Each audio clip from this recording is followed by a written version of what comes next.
Hi, hi, hi.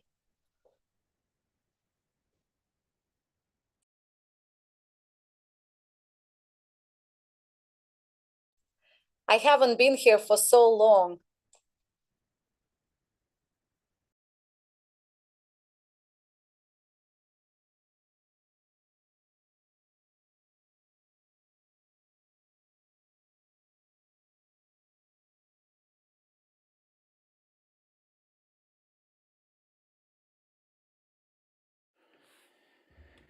Good afternoon, everyone. Um, I'm just we'll start in a few minutes. We'll give a bit more of a chance for some people to come in. And I've just got one little task to do, and so you're welcome to talk amongst yourselves, knowing that it's being recorded. So keep it clean. Hi, Grant. Um, Nice to see hello. you. Nice to see It's everybody. it's good to see you. I So haven't I'll be been back. here for so long, so I'm excited. Fair enough. I'll be back in a few minutes. So you feel free to have a little chat amongst yourselves. Dr. Sally, I'm excited to hear about how it's going for you using Obvio. You're working on putting a book launch together, if I Yes, recall. I'm still at the very early stages. I'm going back through Blue's training that he did when he offered the free month. That was a few weeks before I joined Leap. So that journey hasn't progressed. But as I said a few weeks ago in chat that you replied to, I volunteered to host this one-day book launch for the Ageless Voices. So I'm in it now. There you go. I've heard it But said, say yes and then figure it out, right? Well, I remember not long ago on a couple of occasions, and it might have been Dean Graziosi talking about when you're building a course is to design it as if you're building the airplane while you're still flying it. And I thought, oh, well, that sounds monumental. And then I realized there was a time when I first was teaching that I was brought in mid-semester and the students had not had any instruction for 4 or 5 weeks, and I was only one night ahead of them in terms of lecture preparation for the balance of that September. So I thought, actually, I have flown a plane while I'm still building it. So we'll see how it goes. But I mean, it's a project I'm interested in um, because the subject matter is important and it's not directly related to my business, except in one of our LEAP messages a while ago, I said, this group of individuals, this group of women collectively who are starting a movement to combat ageism are my right fit community. So not all of them are specifically my right fit client, but they are that community. So I'm assisting them at no charge, which seems appropriate since, as I said, I'm flying the plane while I'm building it. But the one-day book launch will be a template I'm going to do when my own book is ready. So you're smiling and laughing, and I know you have faith in me, but it I'm seems that not you find I'm it a bit. nodding along. This is my I'm not laughing. I'm smiling because I admire your chutzpah and your willingness to learn as you go, and I think there's a lot to learn there. Um, there's a lot of inspiration there. One of the things that really helped me as I was learning Avio was to have a test event. So rather than Okay. creating my event and trying to do everything right the first time, when I went to create an event, I created the real event, but I created a test event as well right next to it. And I could go into the test event without the fear of breaking anything because there was there's no risk. I wasn't sharing it with anyone else. There were no real attendees in there, and I could learn and practice and try stuff. And then when something worked, then I'd go over to the real event and be like, okay, so here's how to build a little agenda in the sidebar. So let me go ahead. I figured that out. Let me go ahead and Okay. put the agenda in. So that was one So of the in your things that test event, did you ever invite a few friends and family to be attendees to practice that part, or you didn't do that? yeah, sure. Yeah. Yeah, absolutely. Yeah. So then I, did you I create gave an him a heads up ahead of organization? time. Yeah, did you create an organization called Test? Is that how you did that? Or did you You create wouldn't an need event? to. Oh, okay. You wouldn't need to. You could have them in the same organization, just be clear in the name of the event that it's the test, so that you don't confuse yourself. Now, because I have an enterprise account and I have the ability to have unlimited organizations, I do actually have an organization that is full of exclusively test events. I call it the sandbox. So I can, Okay. when a new template comes out, I'll go into my sandbox and test, play with the new template or something. So I do have that, but it's also because I have a whole bunch of test events in there. Right. So, Right. but you wouldn't need to. You could have the test event in the same organization as the real event. So in that same vein, then when after I've practiced and I feel comfortable and confident, would you say that I create this one-day book launch event for Ageless Voices under my main organization, or should that be in a separate organization when I'm kind of doing the behind the scenes Obvio for someone else? Like what do you think would be the best in that regard? Because with the pro that goes with Leap, you have 3 organizations, I think. You have 3 organizations, that's right. And you can move events between organizations if you need to, right? So when the event's done, you could, move it to a different thing if you want. But it's a great question. And here's what I would, so probably, yes, you probably want to have a separate organization for this event. But here are the things that are structured at the organization level. So there's three main things: communication, payments, and team members. So within an organization, you can link one Stripe account. So, there's one Stripe. If you are selling tickets right now, this may be a free event, may not matter, but if you're selling tickets, you need to have a Stripe account attached to it. And that happens at the organization level. So that's one reason to think about why you would have a separate organization. The second, and really maybe the most relevant, is that the permissions you set up for team members apply to all of the events within an organization. So if you have certain people that are helping you with this and you want to give them permission to do things, they're going to have that same level of permission to all the events. So that's a good reason to think about keeping an organization separate. And then the last one is communication. You set up the emails you want to be able to send messages from, right? Dr. Sally at drsallycleland.com. You set that up at the organization level. So once you're in and getting ready to send a broadcast message and you click the drop down who it's going to be from, that's one of the options that'll be listed there. So you may not want to mix and match different organizations. So that would be my advice there. So I'm glad you kind of brought this up, because I figured after I watched a few more videos and I come to the Wednesday Q&A, I'll actually know more to ask questions, because right now I don't even know enough to ask very many questions. And here's the other thing in this regard: since I'm involved in the project and was in the book, I have sort of a personal vested interest that the book launch be successful, as opposed to someone hiring me to run Obvio. But I don't know the mastermind behind this. I don't know what her intention is with the one-day book launch. If she plans to sell the books, if she just wants attendees to book screenings of the documentary. So I can't answer that question yet, but I'm glad you mentioned it, because then I would have to go ahead with the Stripe account. But I guess that means the Stripe account attached, that money would be coming to me, or can I attach a third-party Stripe account? So let's submit that as one of the questions for the call today, is just understanding a little bit more about how Stripe accounts work within the context of Obvio. And I'm just dropping a note in here. I've got to switch over to mobile and jump in the car. I'm glad we had a chance to chat, Sally. I look forward to hearing more about it, and turn things over to Grant. Thanks to the warm-up guy, Muddy. Thank you for handling that. I gave a few extra minutes for people to come in, and for me to sort through some questions as well. We've got a few questions that have come through, so it's great to see everyone. The questions are on the dashboard that you came through. Ask a question.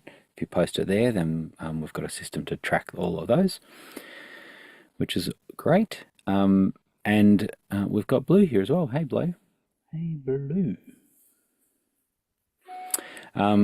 Cool. So, we can get into some questions. You can play along a little bit in the chat as well. If there are certain sort of follow-up questions and things like that, and things that are related to what we're talking about, that's where the chat can be helpful. But if it's a totally different topic, then please put that in as a separate question. And we might have some people raise their hands and want to talk as well. So that's how we'll run it.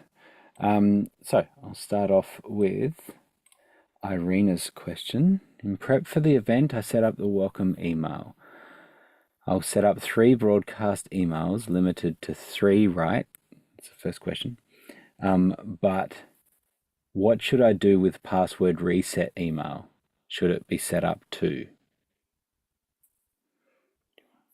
You want to tackle that, Blue? Maybe not. Is Blue listening?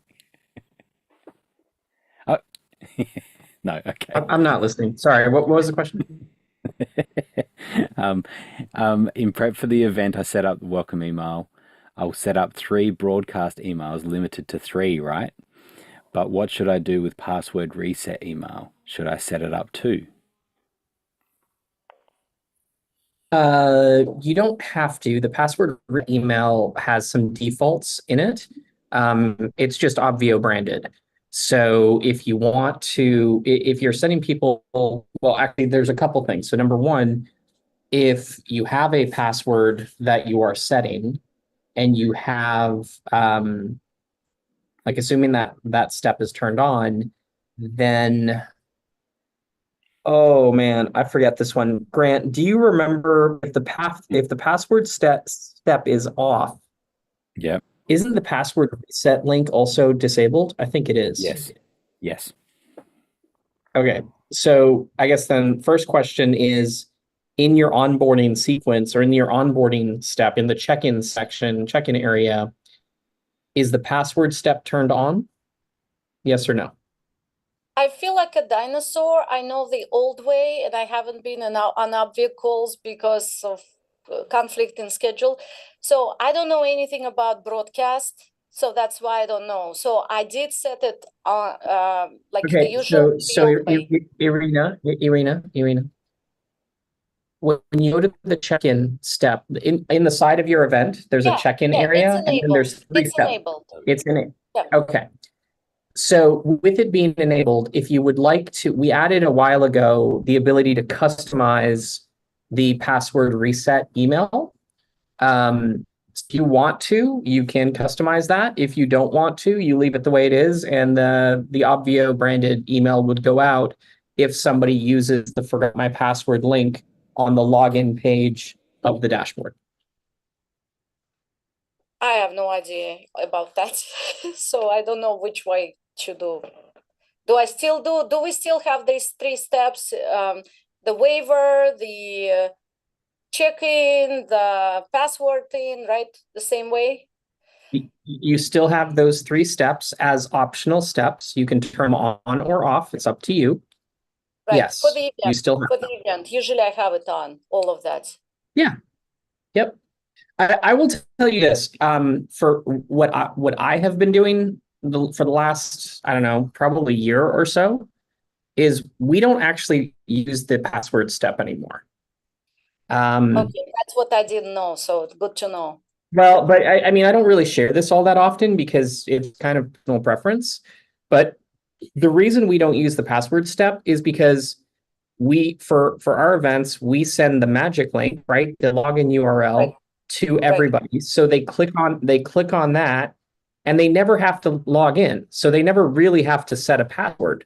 So as a result of that, we removed that. We disabled that step on almost everything that we do because it's just one more password that we have to remember, but they're never going to have to enter it. So it's a little confusing.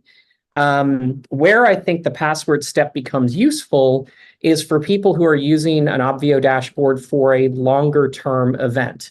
maybe like a month-long challenge, and maybe somebody needs to remember the password and they're not going to remember like a generic one. Or if you're like Leap, as an example, if you're hosting your coaching program on the platform and you're using a dashboard to do that, that would be a situation where having a password makes sense. But for a short-term event like a 1 day or a 1 day or less, or really 3 day or less event, setting up a password when you're really just going to send them the magic link every time they need to get access, I think is an option that I would turn off personally, and we do. In which This case, is you don't have to perfect. worry about the forgot my password Yeah. email. It gave me a lot of difficulty before. People would get confused about it. I would put the wrong password in the email. So Magic Link works very well. Yeah. Thank you. The magic link tends to work best, especially like if you have another, this is true for a few of our clients. They have the event, but then they also, and it's kind of, again, we'll use Sage as an example. We're a good example of this. We have the members hub where you can log in and get all of your access to all of your information. And then we have the dashboard. And having two passwords, for the same company is like, well, do I use the password that I set up over there? Do I need a new password? Why am I being asked for a password? Because while we understand the need for the dashboard to be password protected, right? Because it's part of how we create security in the events and how we prevent people who did not pay for the events from showing up. For people who did sign up, they don't understand the password and why do I need it? So, that's where I think we are right now. Perfect. And I had 3 questions in one. I cheated. That was about limit of 3. Like I said, I don't know anything about marketplace or broadcast yet. I am starting to learn that. So you were saying limit of 3 emails we send for each event. I have 3 classes upcoming, 1 event and 2 master classes. So for each event or class, I have limit of 3 emails to send, right? Or not? I'm not sure yet. How the broadcast system is limited to up to 3 emails per day per attendee. Day. Yes. Now, I say per attendee because this is an important minor distinction, okay? If you can send out 20 emails in a day, but each of your attendees will only get the first 3. Now, you may be wondering, why would you do that? Why would you allow us to send 20 emails even though an attendee will only get 3? Here's the reason. You can filter who gets your email broadcasts. So you can send 3 emails to your VIPs. You can send 3 emails to your mastermind clients. You can send 3 emails to your general admission clients. That's a total of 9 different emails, but each attendee, because of how they're filtered, is only going to get 3 emails. So that's why you can set up more broadcasts than each attendee can actually receive. So just a couple of little things. I know it's a little tricky with the limitations on the broadcast system, but that's how they are set up. Okay, thank you. You're welcome. And then you were just saying about how the welcome email goes out as soon as a new attendee registers in Obvio from the active campaign. So yeah, it actually is whenever an attendee is created in Obvio, whether that's a manual process, an import from a CSV file directly into Obvio, or using an external integration like Active Campaign. So as soon as Active Campaign pushes that into Obvio sees that new attendee, and if the welcome email is enabled, then it will send it out at that point. What if I already have few attendees and then now I set up the welcome email so they won't get it, right? Correct. It's designed specifically to be a future-based thing. So it'll never be retroactive. It'll always only be once someone is added from the point that you enabled it is when they'll send out. So in order to capture those to the people that have already registered, you would need to schedule a broadcast. So you set up a broadcast, you send out a welcome email, like a hello email, and then from then on, you would be using the welcome email function to capture those. It's So in very, my very powerful. It's very so powerful, in my and I guess, sorry, I'll just finish that the reason some of this like password management and things like that, and talking about passwords, lots of that has been solved because of what we're doing with broadcasts and welcome emails, right? Because now that we have that functionality built into Obvio, we don't need to, we have an easy way to get people the magic link. And so yeah, that's why I because of feel that, like a dinosaur. Because I know the old way. I don't know the new that's right. way, all the updates. Well, So that's question what comes about from that. being an OG, Arena. You're an What OG is Obvio user. what is OG? Original user O, or what? OG is original gangster, is the term. So Well, you're dinosaur, one of in the my originals. opinion. So it goes very fast. So the question about welcome email. I put the link already, the save the link, magic link in that welcome email. So I can just, and that's okay, right? And welcome email, magic link already sent. And then I could do repeat again in a broadcast emails. And so everybody will get it. Correct. Yep. Right. So now you just needing to manage and thinking about when those welcome emails go out, that your dashboard is ready to receive people, whether you're live with your event or not. Inevitably, people are going to get that welcome email and click it and go to the dashboard, even if you're 2 days or 5 days out from your event. So it depends. You just need to plan that Oh, well, right? Yeah.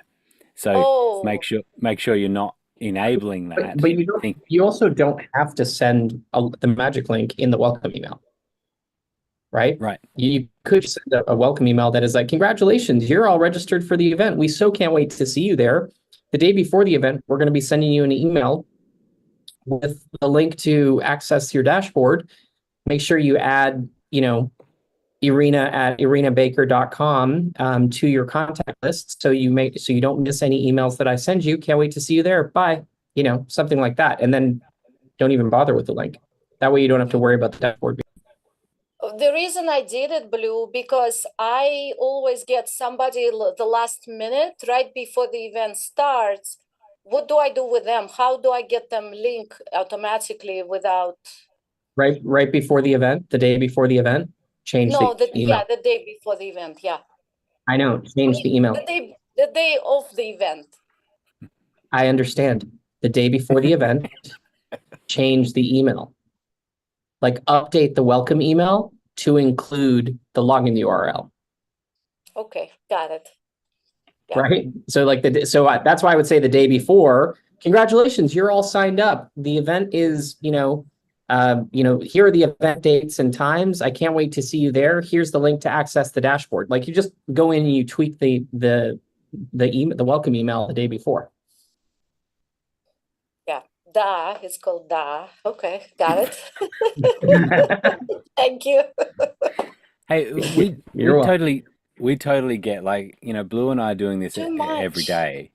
We're doing it every day, and we've been tracking all the changes, and we get it, right? I totally understand when you're like, you did it a while ago, then Yeah. you months haven't touched it, and then you come back and you're like trying to get your head around it again, and totally get, which is why we do these meetings, and we never want you to feel silly or anything about asking questions like these, because this is the purpose of the call. So you're doing Thank exactly the you. right thing, and so you're asking the right questions in the right place. Thank you.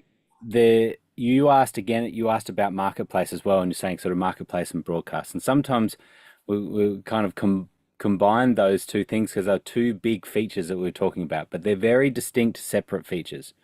Broadcast is the communication engine that sends out emails and text messages.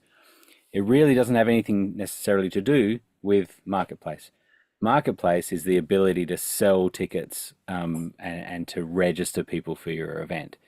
Now, Arena, you would have known the whole journey of marketplace, where we had version 1 and we're working through that, and we're kind of trying to get that out of beta, and it didn't ever quite get there and had some big problems. We've done a total rewrite of marketplace, and it's 10 times better than it was before in version 1, and it's really close to being able to be more public for people. Really pushing that through, but that is still not quite ready, but it's very, very close. And we can probably hear more about that from Blue, but it is a separate thing, and Marketplace is just about being able to have a sales page, basically, and being able to register people so that you can sell tickets all within Obvio and have that all handled. That's the purpose of it, and we know that that's a really key feature and desired feature for the platform, for people to be able to do more and more on the platform directly and not have to use external services. So don't worry at the moment about Marketplace, because it's not available just yet, but very, very close. Good. Yeah. But Let's do that. broadcast is, and play around with broadcasts, and you'll be happy you do. So Got it. Thank you very much. you're welcome.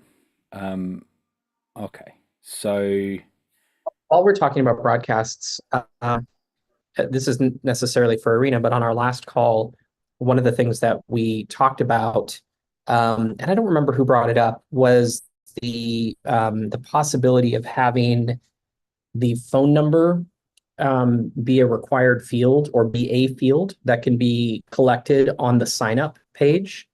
And that feature was added to the platform this past week. So on the sign up page, if you take a look at it,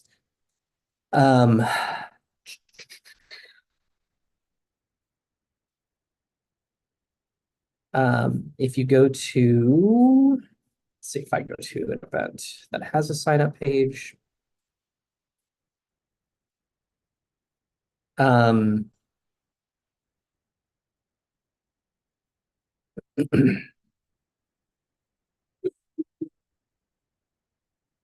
My internet is sadly slow today. Okay, so when you go into an event and you go down to sign up, there used to be kind of like a rules button up here. We changed that rules button to say page settings. And when you go into page settings, there's now settings and rules. And you can turn on the request to collect a phone number. You can leave that optional, or you can make it required. It's up to you. And then once you click save, the phone number field shows up. And if you hover over the phone number field and click the gear, you can modify the placeholder text that's in there. So those are that got added to the platform this past week. And then rules. This is the same as it was previously, but as a reminder, if you wanted to sing up, sign up, sing up. One of those is wrong. Anyway, well, I'm like, I can't remember which one's wrong. I feel like that's right. Anyway, that takes them straight into a Zoom meeting where they'll sing. Yeah, and so it's kind of like 100%. The Voice. Yeah, but different. 100%. Yeah. It's more it's more like a horror. Anyway, so anybody who signs up through this page would get these either tags or groups added to their contact record. So that's what rules are on that, in that particular context. That was something that was, I think we talked about on our last call, and is now on the platform. Very cool. I was just going to dive into Muddy's. I'm going to come back to Muddy's. I'll come back to yours about the script, because I'll just have a quick look at that. Oh, there you go. I just read your next comment, Ooh. Muddy, and actually, speaking of Muddy, can I actually show you guys one other thing that got added to the platform recently? Yes. We were complaining a little bit about font, or about when you copy and paste text from a Word document. Oftentimes what will happen is it'll come in with like weird, colors or whatever, because it copies the colors and the formatting that is in the Word document or HTML that you are copying from. So there was a request on one of our more recent calls to add something that is to remove the formatting. So that is now inside the editor. You just highlight the stuff that you would like to remove the formatting of and click on the remove format button, and it will remove the formatting. See, we do listen. Just saying. See? Sarah has a question. Hey, Sarah. Hi. Can I do polls or use timer app inside Zoom on Obvio? So the thing with the weird thing with Zoom apps is that we can't really support Zoom apps because of the way that it requires login into Zoom. So often the apps require that the host is logged in to the local to the Zoom app, right? And that's where it starts to fall over. The other thing it often requires is that all of the attendees within the meeting are also logged into the local app, so that then it ties in all of that and it knows who they are, and it's actually just connecting from the Zoom app into a Zoom window and making that work. So you'll actually see Zoom apps in Obvio Zoom meetings, and it will often error out because of that. It'll error because the host, you as the host, is not logged into Zoom, and so it's not tying it back to an account, and that's kind of breaks it. However, what I have seen is that the timer app is a little bit different. That doesn't really require a login, because it doesn't really have user data at all. It's just a timer. And so I have played around a little bit with the timer and have been able to get some things working on that. In fact, if I do that, right. Oh, cool. So yeah, so you can do it. So remember too that this obviously is per meeting, and so per Zoom room, it means that this will only work if you're only really doing a single Zoom meeting and not a more complex, multi-meeting Zoom. But it is something that will work in the account, and you can sort of play around with it there. There's also a stopwatch. Yeah. And does that show up in the break rooms or no? Does that break when you go to the break room? What I believe is that it's tied to the user, right? And so what you're seeing there on me is overlaying over my video. Yeah. And so wherever I am is where that will be seen. Right. Dorita makes a good point. Breakout rooms can have a timer. When you open the breakout rooms, you can set a timer. Yes, I see it. Mm-hmm. Yeah, and then everyone can see that there's a countdown happening on that breakout room. It's a good way to do it. So that's on that. So there's kind of this guest mode for an app, and the timer sort of works like that. Awesome. Polls are possible. They have changed some things with that too. It used to be a bit more tied to a user, and now it's a little more in app. And so it is possible. We don't recommend polls, but because it's this is just me. I'll say I don't like polls because I don't like the way that it's another window and it's another thing that people can get confused by. We have a lot of success in running polling just through the chat. Can work really, really well. And so on smaller events, as in smaller number of attendees, you can say put 1 in the chat for this, put 2 in the chat for this, and very quickly everyone knows where the chat is. You're not messing around with, now let me just start the poll. Oh, now that hasn't quite worked there. Just a moment, right? All of that, which is what everyone's used to in boring Zoom meetings. And so when we think of this as more dynamic, I see it all the time now. It's like, just put in the chat, put an A for this, or a yes, or a no, or a something, something. And you very rarely in a poll are you looking for a specific number, right? You're not necessarily looking for, there was 37 yeses and there was 2 no's, or what you want is just a general impression, and you'll get that instantly when you say, hey, put a 1 in the chat. Okay, I'm seeing heaps of 1s. Yep, that's exactly what we feel as well, right? Bang, and now you're on, and you're moving on. So that we see that. There has been, and I'm playing around with this more and more, with some integrations into chat, which is a much more complex thing, but and creating graphs and things from the chat, which is Oh, super that's cool. cool. But yeah, and word clouds and things like that from the chat. It's very fun. That'd be fantastic. Yeah.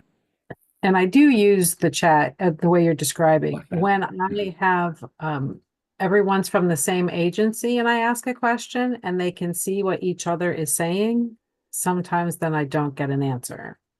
So Okay. I was thinking, how might I do that if poll was available? And when I looked, I didn't see it. So I thought, well, am I just missing it? And I'll just ask. But otherwise, I do exactly what you are describing in the chat. Yeah, cool. So the chat, the polling is, so in this example, you need to be a host.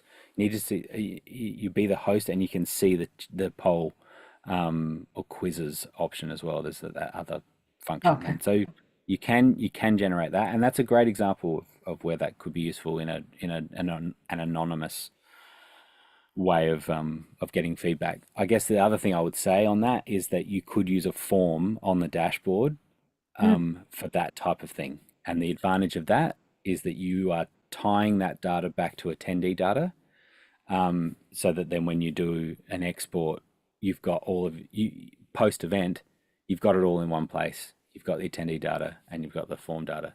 Although, as Jeff is experiencing, that might not be the case.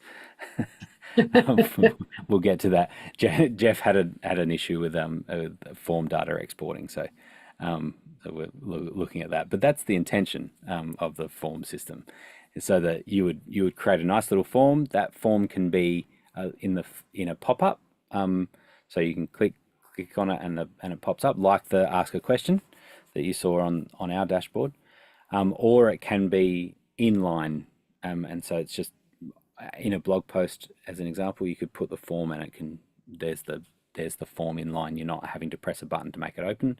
You can just see the form there on the dashboard. So there's a few different ways of playing around with forms. So is there a way while I'm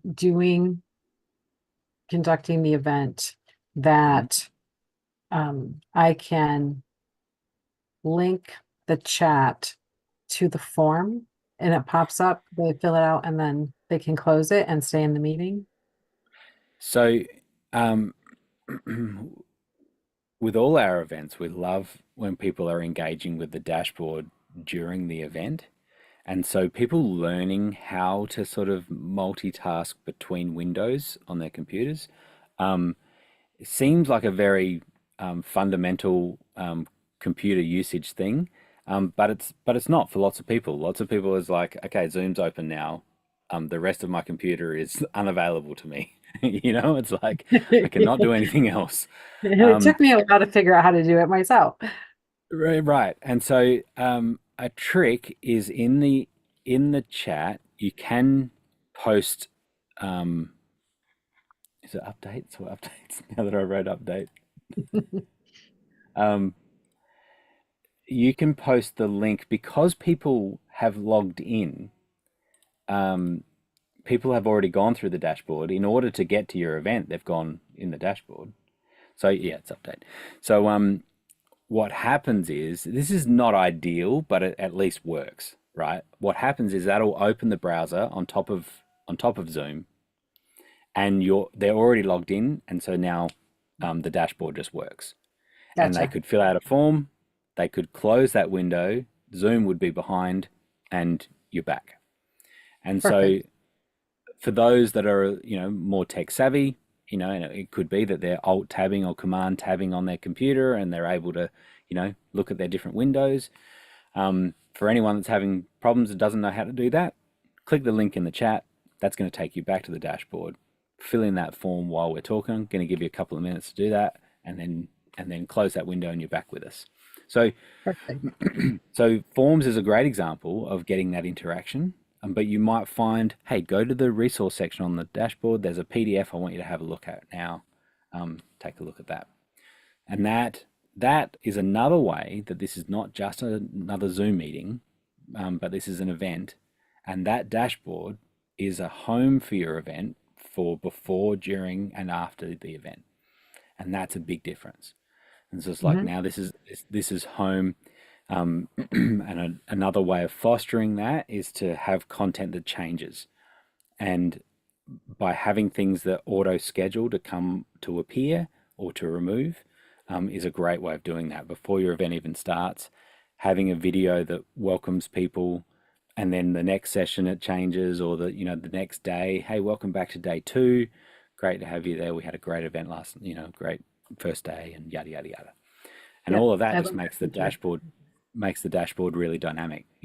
Very dashy. It's dashing. So yeah. But there has been some work, and we continue to talk to Zoom about allowing Zoom apps to work without being logged in. But it's counter to the direction that they want to move, and that's the one app to win them all, to rule them all, and that's what Zoom wants. They want everyone to be logged in. And so that then everything works, and their team chat and the chat that works, in the app post event and things like that. So we're sort of bucking the system a little bit, and we continue to do that because we don't want our hosts to have to log in, and we don't want our attendees to have to log in. And it remains an advantage of our system over other systems and over Zoom events, is that we can get people in without any logins, while still maintaining security.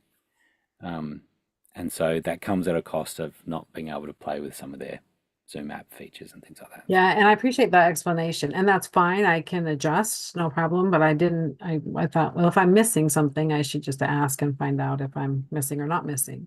Fair So enough. I'm on board with you. I agree. And I love the pre-scheduling the content and having it move around. It's so it keeps everybody from being bored, and it they have to be on their toes. Yeah, and it's a real direction that I particularly am intrigued by, is how do we make the dashboard not just dynamic, but customized to individuals. And so, which is the potential for AI and all sorts of stuff that actually can start feeding in some information that's unique to the person. Potentially using chat transcripts and all that from previous meetings, things like that. So that's Cool. the type of thing that That's I'm playing exciting. with. Yeah, that's blue sky type stuff, but it's on the radar, because that's the type of thing that we're finding with events, enrollment events particularly, that where you're wanting to give some content, you're giving some value, while also you're trying to sell what the next the next thing is, and the more value. But you can do that in a way that's customizing and that it scales. That's the big thing, that it can scale along with a large group of people. You can do what seems like a very personalized thing is actually scaling to tens, hundreds, thousands of people at once. So Meeting them where they are. yeah, exactly. Yeah, that's cool.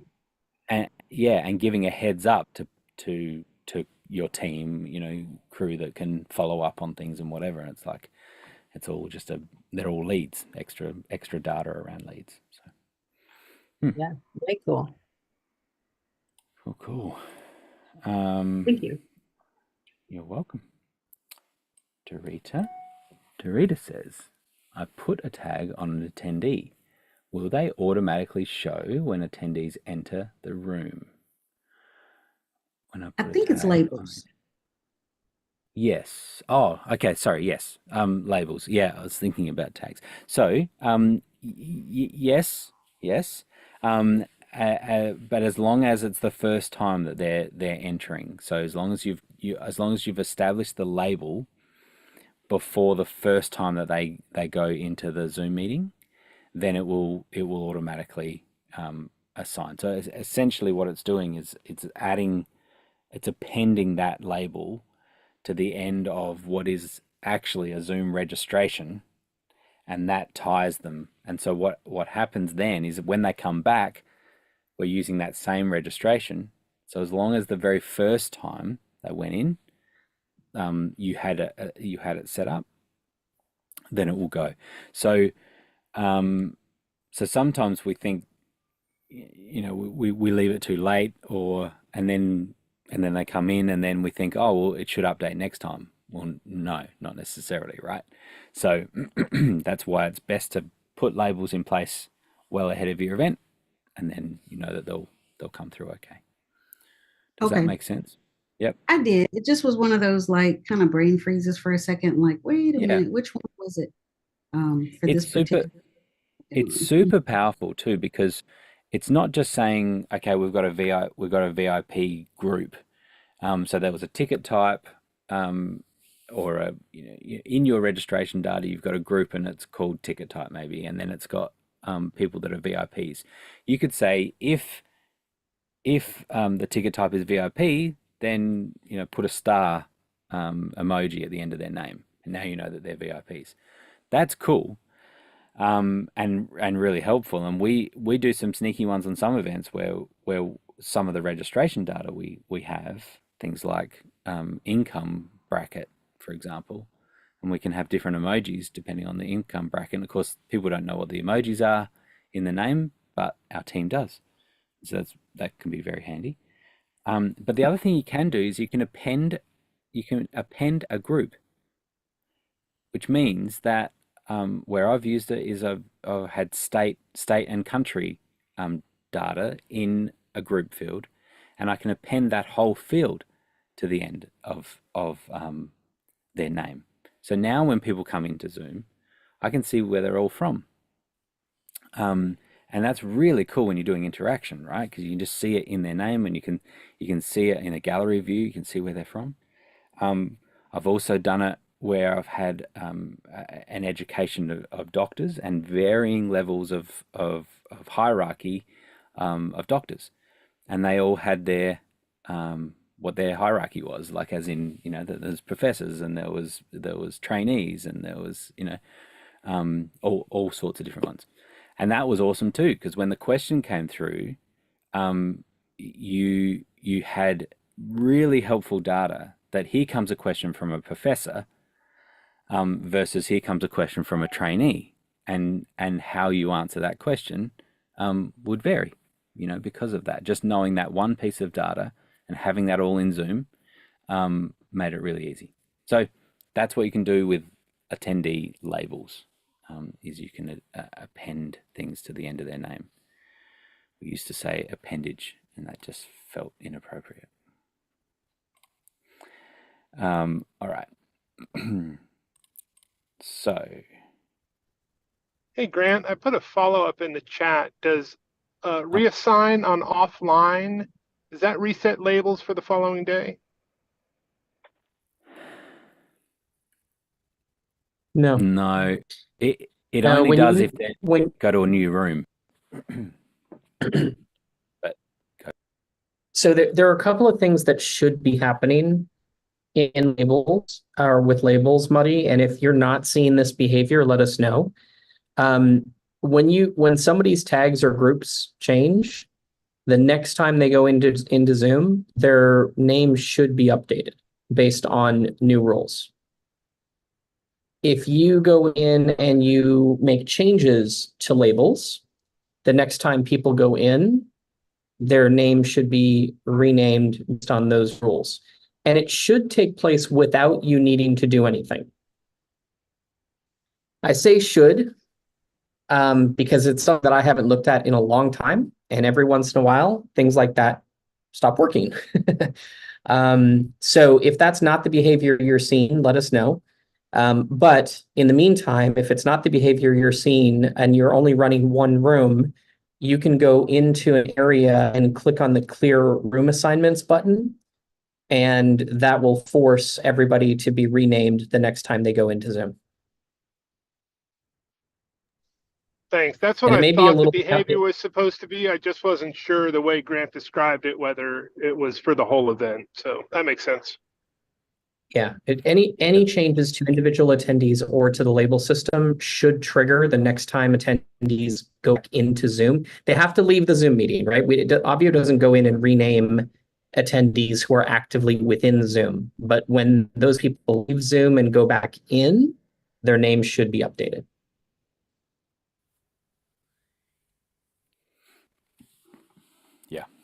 Yeah, and the reassign on offline is all about really multiple rooms. And if someone was assigned to a room that's now closed and there's other rooms that are open, then it's going to reassign them to a room that is open. But if their room is open, then it'll allow them to go through. So that's what that function is for. Once again, for multi-room events in areas. Um,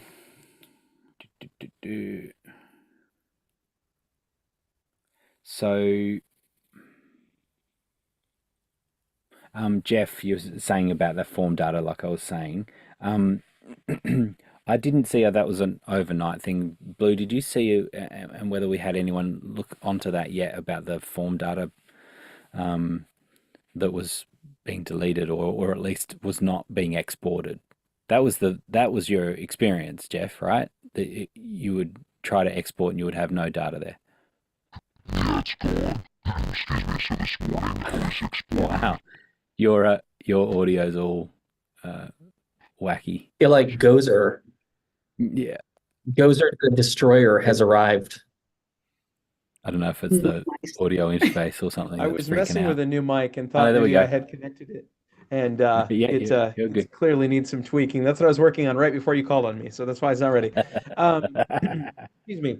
Yeah, so I was able to access the form data no problem this morning, and then I deleted a form in the event that we were not using that had no data in it, just because I didn't want my team to get confused. And when I came back, the other forms had no data. So I started exporting, and they're just blank. So I'm guessing that somehow those events are connected. Deleting the one that had no data shouldn't be affecting the others, So but that's what happened. so separate events or separate forms? Separate forms. So I had 3 forms. Okay. I deleted one out of the 3. It was the only one out of the 3 that had no data. But then the other 2 forms that were separate had no data either. It seemed to remove all of that data. That's what I said. Yeah, it's kind of a. Yeah, I Very think we'll just have strange. to We'll have to the look dev at team that take a look at that. unintended consequence. Okay. I just wanted to make sure that no one else had that issue or it wasn't a known bug or anything like that. Thanks, Dorita. Bye-bye. It's definitely not a known bug. How about that, Jeff? Yeah. I figured. It's not a Okay, known cool. feature. It's not a known feature of ours. Yes. And Grant, for you, I wore the Ginger Beard Man shirt today. Nice. So Good work. the OG, the original Gingers. Thanks, guys. That's right. Nice work. And Jeff, as a word of encouragement, I did have an issue a long time ago when similar, I got a blank form and it was just an export error. The data was still there and the team was able to recover it for me. So hopefully that's the case. That's good to know. I'll say the thoughts and prayers if that's the case. All right. Our last question at the moment comes from David. In your current experience with new, as in first-time online events, does requiring phone number reduce, as in negatively influence sign-ups? Is it better to make phone number optional for new sign-ups? So I'm going to answer this in the way you asked the question, and then I'm going to answer it in a slightly different way. So when you put any additional fields that you ask for, reduce the opt-in rate, right? So if you put just an email address on an opt-in page, you will get a higher opt-in percentage than if you put a first name and email. And if you add a last name to that, the opt-in percentage will go down again. And if you add a phone number to that, the opt-in percentage will go down again. So every piece of information that you add, that you ask your attendees for, will reduce your opt-in percentages. The decision that you have to make is what piece of information is most valuable to you. And at some point, there are certain pages that we have phone numbers on because I know that the end result of what we're trying to do is a $15,000 sale into Leap. If you're not willing to give me a phone number, you're probably not going to give me any money, right? So at some point, we make business decisions along the way and be like, you know what? I don't care. If they're not willing to give us a phone number, I don't give them the free thing that they're signing up for or the paid thing, right? We require a phone number on sign up for TVE. Now, in our case, the reason for it is because SMS delivery is super high and really a valuable component to how we market to our list. So if I send one SMS message or an email message, the SMS message will get a much higher read rate, right? A much higher click-through rate, a much higher conversion rate. So SMS becomes incredibly valuable to me. So I'm much more interested in getting phone numbers than I am like even a 3%, 4%, even 10% bump on an opt-in percentage in certain cases. In others, I may consider it, all right, the lead is more valuable. But it really just depends on what we're trying to do and what we're trying to accomplish and what the end result or the end outcome is. So hopefully that gives you the information you're looking for with that question, David.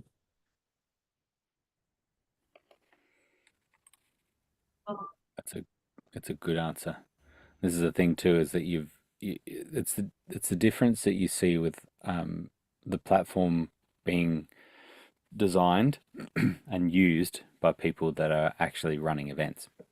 And so that sort of response is actually really valuable because it's not just what the platform can do. It's actually how you use it that makes a big difference. Irina is talking about recordings. If I stop recording in Zoom and then restart it, does it record in my Zoom account cloud or in Obvio? So let's talk about recording. All of our Obvio Zoom meetings are set to start recording in the cloud at the start. So it's automatically start recording. There are options for recording locally or recording in the cloud. Whenever it says the cloud, that's in an Obvio, that's in the Obvio account, and you access those recordings by going to Zoom Areas, clicking on the room, and then you see recordings, and then you'll find all the recordings there. They are the cloud recordings. If you hit record locally, it's going to record on the computer that you're on at that point. It has nothing to do with if you're logged into a Zoom account, of your own Zoom account or anything. It's never going to connect to that at all. They're the only two options in the cloud for Obvio, and you access those through Obvio, or local recording, which is on that computer. And normally what will happen is when you stop that meeting, it stops and then it starts processing those recordings locally on the computer, and it stores that in your documents. It creates some folders and it stores it there. Recording in the cloud, when you stop the recording, and you start the cloud recording again, that's when it creates multiple files on the cloud recording. So it can get confusing if you accidentally do local recording and you thought it was in the cloud. It says it's recording, but it's it's not recording in the cloud, that's where you can kind of get mixed up because you thought it was in the cloud and actually it's just on the computer that you were on at the time, and it's doing a local recording. So, but if you feel like you definitely had a recording that recorded, let me say this. We've had a few people that say, hey, I'm sure I recorded and I can't find it in Obvio. We've had a few people do that, and we will go and do some due diligence and try to make sure that our connection to the Zoom cloud recordings is all working. We'll go into the Zoom account, we'll check everything out, we'll look for the recordings. I have never had it where I found it in the Zoom account and it didn't show up in our on our page.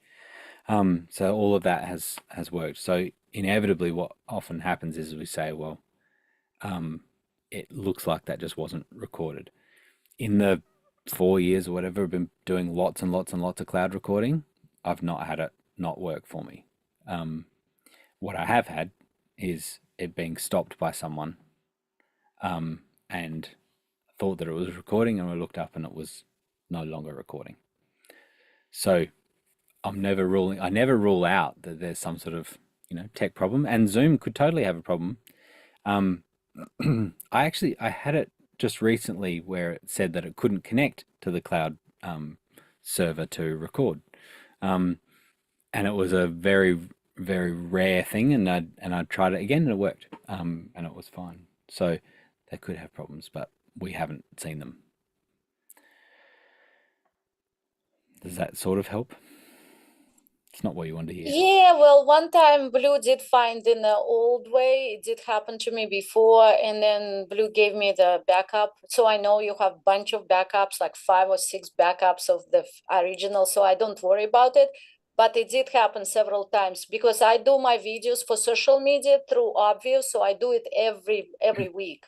And I already train myself to look at the recording button first because I make sure that it's being recorded.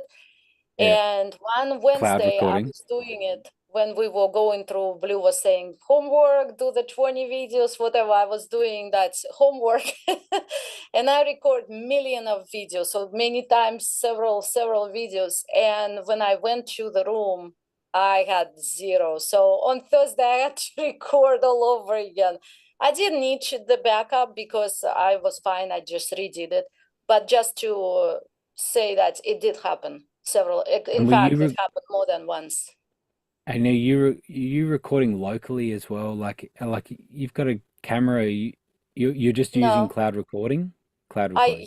I use Obvio for my videos and I just process them. I get them back and then I process on my DaVinci Resolve and then I post them. And that's how I do it. My And camera are is you for doing streaming. I didn't do any. I don't know how to use my camera, so it's just there for stream. and are you doing screen recordings and stuff as well, or is it just video? Just video. I would stand and I just record the video through So, my top camera. Yeah, and are you on a Mac or a PC? PC. I would encourage you to record on the computer, and you'll get a much higher quality recording. Oh, The sound will be better. Not that it's bad in Zoom, but it'll be even better. And your image quality it'll be far superior. So you can do that. You can use that using the camera app on a PC. There's an app called Camera. It'll open in the same way that you would have Zoom. The camera will open. You select your audio, and then record just straight onto your computer. are you talking And about through Obvio or just my computer? yeah, Um, because you're not doing it with anyone else, right? No one else is in the meeting at the time. no, just my Just you. video, personal videos. Yeah. Yep. Jeff, you're totally right. It's a great backup, but your primary would be, a local recording. And I don't think it's something that Mac does really well. I don't know that PC whether you can grab onto the camera in multiple applications. I'm pretty sure it doesn't like that. Um, on a Mac, you can where you can have the same camera in a Zoom meeting, and you could just have that. You could just have that sitting off, have the Zoom meeting open, but also have QuickTime open, and you can record locally in QuickTime, and then also have Zoom running in the background as a backup cloud recording. Anyway, I mean, it's not what you asked about. It's just what struck me is that the Zoom recording is doing a much more compressed version of your recording, and you could have a higher quality version by just doing it locally on your computer for those sorts I of just things. thought Obvio was high quality video, so that's Well, why I'm doing it. It is, but it's designed specifically for real-time communication. And so in order for it to be real-time, it has to compromise on the quality of the video and audio to get it quickly. So it's trying to get it to other people around the world in a fifth of a second is kind of the latency. And that's why we can do this, and it looks great and it sounds great. But if you're just needing to record locally, then you can have a much higher quality, and then when you take it into DaVinci, you'll have a lot more data there, and the color will look better, and just the resolution will look great. So that's Da my Vinci encouragement. is amazing. I love Da Vinci. It's DaVinci's so great. great. Yeah, and it's Blackmagic product, and free. Thank you. If you only need basic editing, DaVinci's on Mac and PC. It's good. Cool. Thank you. You're welcome. Muddy saying, was the pre-TVE free training webinar using the upcoming town hall template? Looked great. Yes. Yes, it was. You used a town template. That's you expanding on the answer. Yes, it's just repeating the question. Yep. Yes, it was using a town hall. Wait, Yes. wasn't the question, was the free training using the upcoming town hall template? Yes, it was. Closed question. It was. He didn't. Yeah. He didn't say please expand on that. He just said it wasn't. And yes, it was. Yeah. So yeah. Go ahead. I was just going to say it's a new template, and it will soon be available for everyone to use and enjoy. But like with lots of the features that come to Obvio, they are used on the TVE events first. It's kind of a way of getting it through. We need this, so let's make it user on TVE, test it all. Yeah, out. it's definitely a way that we well, so I'll tell you guys it's almost ready. The reason why it's not, in the past, we have, especially as we were releasing the first 3 and then 4 and then 5 templates that we have on the platform, we've made them available fairly quickly. And this one has some pretty significant changes to how it behaves, especially on the main dashboard page.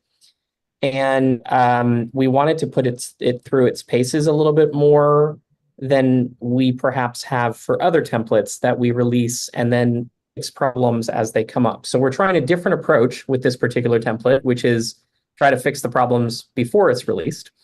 And it's already been, Sage has used it at, this is going to be TVE. It'll actually be used for the TVE dashboard, which will wind up being the 3rd event that we've actually used it for. So the webinar is using it, albeit in a very limited fashion, right? Because that webinar dashboard doesn't have a whole lot on it. Yeah. And then what are you doing back there? Hi. Hi. I see you. And then the TVE dashboard will also be using it, and that'll be a little bit more of a robust use of the template, giving us a little bit more visibility into some of the challenges or areas for improvement with the template, but it's really close. So you'll probably see it within the next couple of weeks. There you go. That's the sort of answer I was expecting. So nice work. It's like Blue's he's in the kitchen, and Barry's just come up to the servery. It's like, where's the food, Blue? Needs to Reminds go me of the out. old church puppet shows. She kind of popped up like a puppet, which she's been a puppet for a week now. And That's so true. it's just to be expected. That's true. They're probably not enjoying our commentary at this point. So, any more? No more questions at the moment. Any other questions? I have an on-site event issue. I'll talk to y'all soon. You guys are awesome. I leave you Thanks, in Blue. Grant's capable hands. Bye-bye. See, he did have to get the food ready. It was like, or maybe it was, where's the puppet? We need the puppet stat.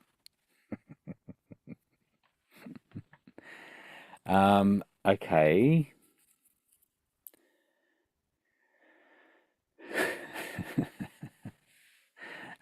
Muddy, I have to remember to keep my softball questions open-ended. That's awesome. Nice work. We should like prize for that. All right. So I've got one more question, if that's okay. It Of course. came up in our pre-show chat as Dr. said was thinking about Stripe, and so I guess the couple of questions around Stripe are, for a free event, is a Stripe account required? I think the answer is no. Is my audio coming through okay? Yeah, yep, gotcha. Yep. Okay. So for a free account, whether a Stripe account, or for a free event, whether a Stripe account is needed, I don't think so. But also kind of how Stripe is used in the context, and the context that Sally was describing is she wasn't sure whether the host of the event was going to be selling things at the event. And so what I would clarify is that, from my understanding, the Stripe account is really linked to Marketplace about selling tickets for the event. But that if you're selling something in the event, that button is going to take you to some different purchase page that's not within the Obvio event. So I just want to clarify that and maybe help for those that haven't used that. So maybe just talk a little bit more about how Stripe is used in Obvio. Yeah, for sure. No, you're exactly right. The Stripe integration is the merchant side of being able to receive payment, and we have built an integration with Stripe for you to be able to use your own Stripe account to be able to sell tickets, and for you to manage the payment of that. Obvio doesn't have to. We don't manage any of the payment, and the money doesn't go through us at all. It simply goes straight into your Stripe account. Yes, what we're trying to do is that if you are wanting to only ever use your account and use Marketplace to sell free tickets or to register free tickets, then we're trying to make it that you don't need a Stripe account. The hope is for the future that we will.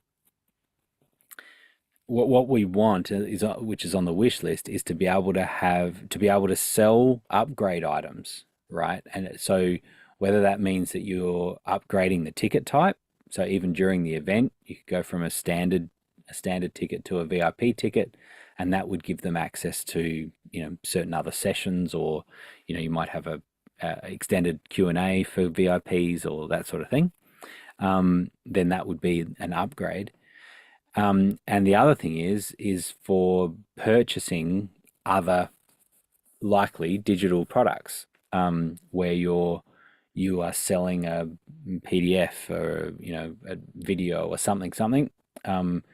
and people can go back to essentially the marketplace and then purchase an add-on, and then that would tag them, and then that would show that add-on on their dashboard. So that's a hope for the future. So to me, it feels like at some point you're probably going to want a Stripe account, and so it's worth doing. It's worth having a Stripe account and setting all that up. We chose for a while. We looked at all the different services for those sorts of online payments. Perhaps we would add other payment providers at some point, but at the moment we've doubled down on using Stripe. It had the most currency and country support, and so that was a big deal for us, particularly for selling tickets as well, right? So that we wanted to. We know that we're targeting the whole world often when we're doing our events, and so we wanted the most amount of people to be able to purchase tickets through that. That's why we landed on using Stripe. So yeah, that's the case. It's worth having a Stripe account, even if you're only offering free tickets at the moment. That's how that works. Cool. Yeah, go, Dr. Sally. I guess I have a follow-up question to that, and how it came about when I was chatting with Muddy is I have leapt off a cliff and offered to host a one-day book launch for another project I'm working on.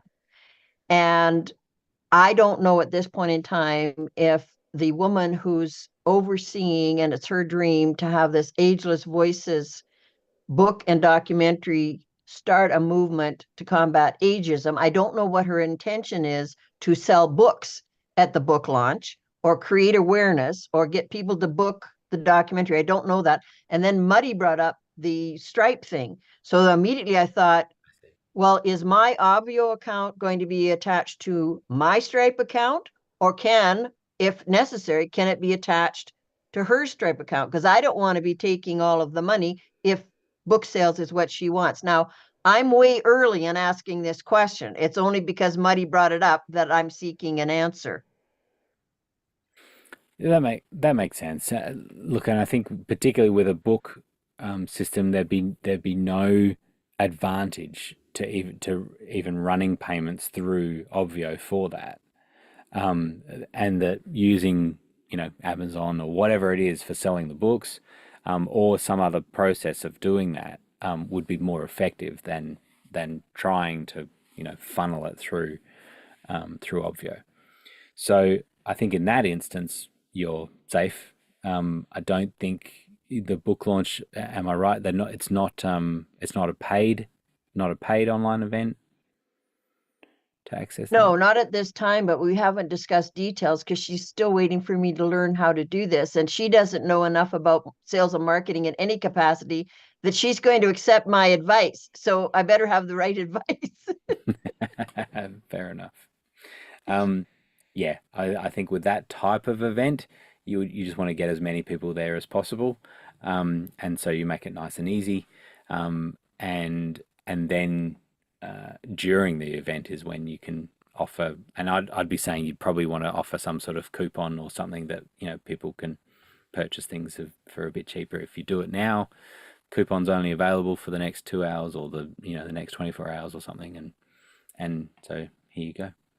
Go do it this way. Deeper question is, though, if you were sort of hosting someone else's event using Obvio, that's not a business I'm planning to do. This is for me to learn how to use Obvio, so it's selfish. But if the person that I'm running the event details for wants to sell something, don't I have to get their Stripe account attached, or is Obvio only going to recognize mine? Yeah, so an organization, as Muddy was talking about, organization is where the Stripe settings are, and so you can set up a separate organization. That organization is tied to their Stripe account, and away you go. So you can do it that way. So if you were doing it, and that's the thing, that you can always move events between organizations afterwards, and there's lots of options there. But it is right that Muddy was identifying those three key things that an organization does, is that it's about team people that have admin access to that organization, to all the events within it. You can't separate team at the event level. You can only do it at the organization level. That's where team exists. So there's team, there's broadcasts, what the email address is that it's coming from, and then marketplace and with Stripe. And so they're the three key things that the organization does. And so I know people that have used an organization, used it for a one-off event, and then they've kind of reset that organization to be used for something else. And you can totally do that.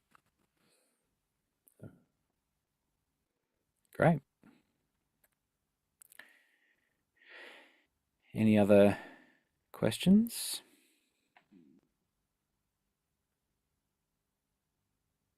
Yeah, that's what Marty's saying. Sounds like you won't need to worry about Stripe at all. So, which will make it even easier. All right. Well, I will likely get on with the day. As we always say, there's lots of ways that you get support. We'll just talk through those. One is that there's the little chat option in the bottom, normally through Eastern business hours, 9 to 5. You can tend to find often Heather or James or sometimes Blue and I are in there as well, that you can chat with. There's help at obv.io as our ticket system for managing support tickets, and you're welcome to ask any questions and anything there. And then, of course, there's this meeting that we do every week at 5 p.m. Eastern, and you can post questions on the dashboard at any time during the week. So if you think of a question, come back to this dashboard and type in the question, and know that it's going to be answered, and that will be available in the YouTube link as the recording. And so you'll also see that the recordings are available on the dashboard as a YouTube playlist, and so you can look at those. And so it's one of the things is that I'll just add this one right now, or just add that to the playlist, and that'll be there at the top for your enjoyment and your sleep aid if you need that. Excellent. So we will see you next week, and hope you enjoy Obvio in the meantime. Bye bye.